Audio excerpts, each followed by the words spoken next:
Bienvenidos nuevamente a Nerdero, el canal de YouTube donde hablamos en serio sobre cosas que no existen. Mi nombre es Pablo y esta es una review del episodio 10, 11 y 12 de Darling in the Franxx.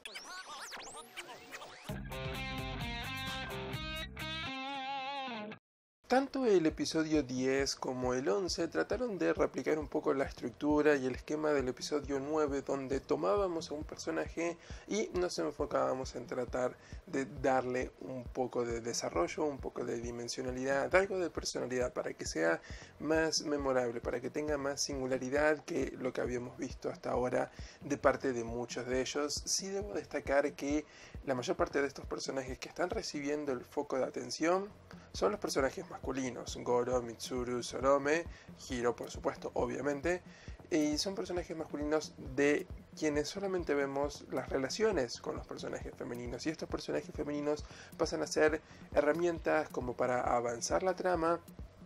o herramientas para que estos personajes masculinos superen sus conflictos. Esto no lo estoy diciendo tanto como una nota negativa, sino como una curiosidad de cómo está decidiendo enfocarse esta serie en sus personajes masculinos y relegando un poco a los femeninos a que sean intereses románticos, puntos de conflictos para ellos nada más, y no vemos todavía un capítulo enfocado en un personaje femenino, salvo en parte lo que vemos en el episodio 12, que toma a Zero Two como el eje de la acción. Pero concentrémonos en estos episodios anteriores. Uno se enfoca en Sorome y el otro en Mitsuru, alcanzando diferentes niveles de éxito. Por un lado tenemos el episodio centrado en Sorome, que en verdad debo destacar que hace un buen trabajo para hacer de este personaje, que era bastante insoportable, que era un gritón hiperactivo y muy engreído, en alguien que en verdad genera cierta empatía. Podemos ver qué es lo que hay detrás de esa fachada del personaje y ver un poco más allá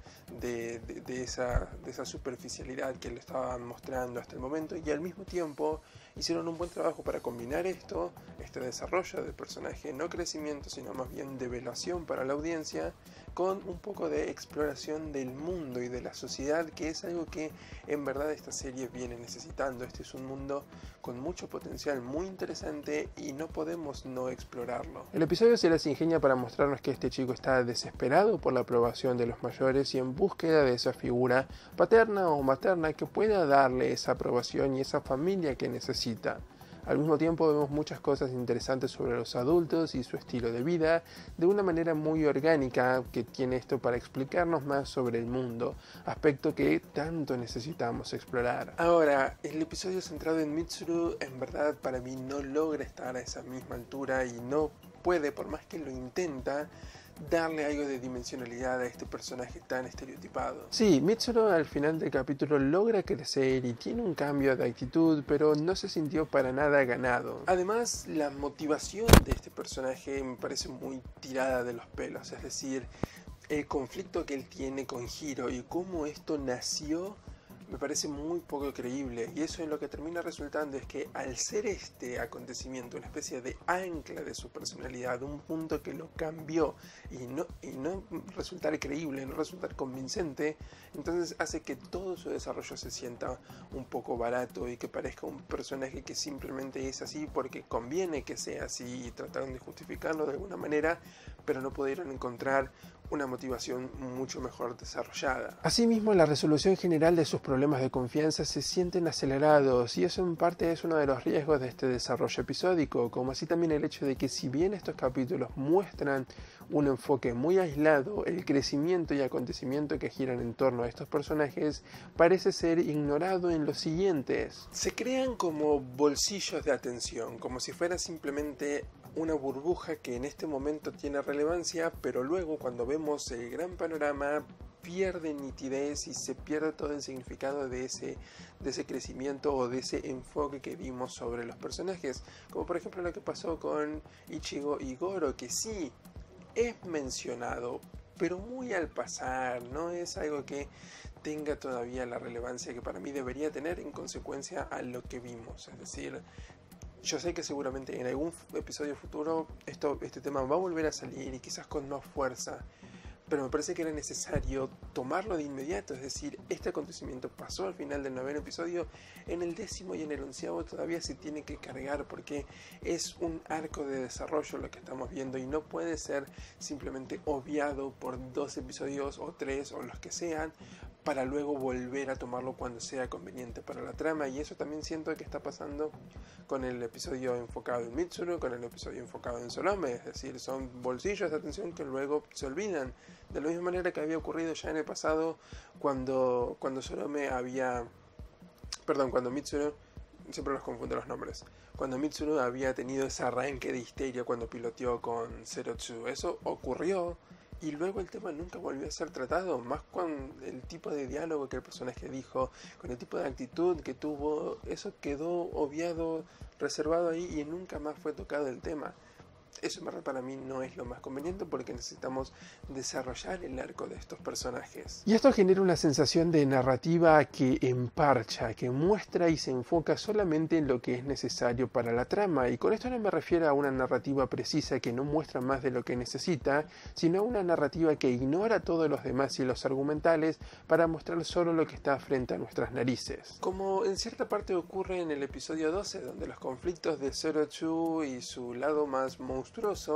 simplemente aparecen. Está bien, había ciertas pistas sobre eso, había ciertos indicios, ciertas pequeñas escenas que nos mostraban que este personaje estaba ocultando algo, pero para mí no es suficiente cuando se trata de un personaje tan central como Zero-Two. Necesitábamos tener eso en primera plana en muchos momentos y ahora es como que simplemente decimos, bueno, ahora necesitamos enfocarnos en Zero-Two, así que vamos a acelerar un poco su historia y luego a lo mejor van a terminar olvidándolo nuevamente. Nunca fue trabajado de manera convincente como para justificar una explosión de la clase que vimos en este episodio. El avance de cada línea argumental se da de la manera más aislada posible y luego seguimos con otra cosa, lo que genera un ritmo bastante desigual y desprolijo. Ahora, con esto no estoy diciendo que los 3 episodios ya han sido malos, para nada. De hecho, creo que 2 al menos de esos episodios tuvieron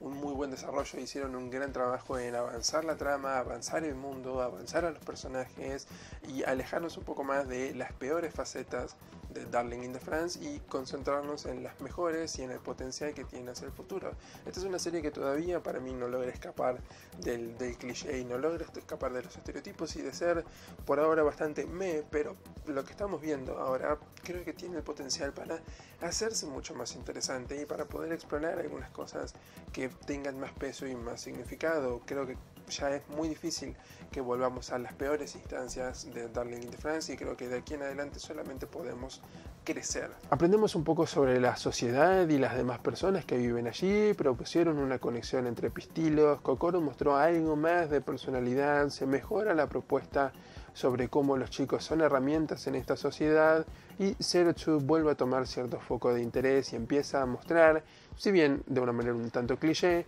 las verdaderas motivaciones de su personalidad. Dicho esto, el episodio número 12 es un episodio de seteo, así que básicamente falta esperar a ver cómo se va a resolver en el episodio número 13, donde creo que muchas de las cosas del status quo van a empezar a quebrarse y vamos a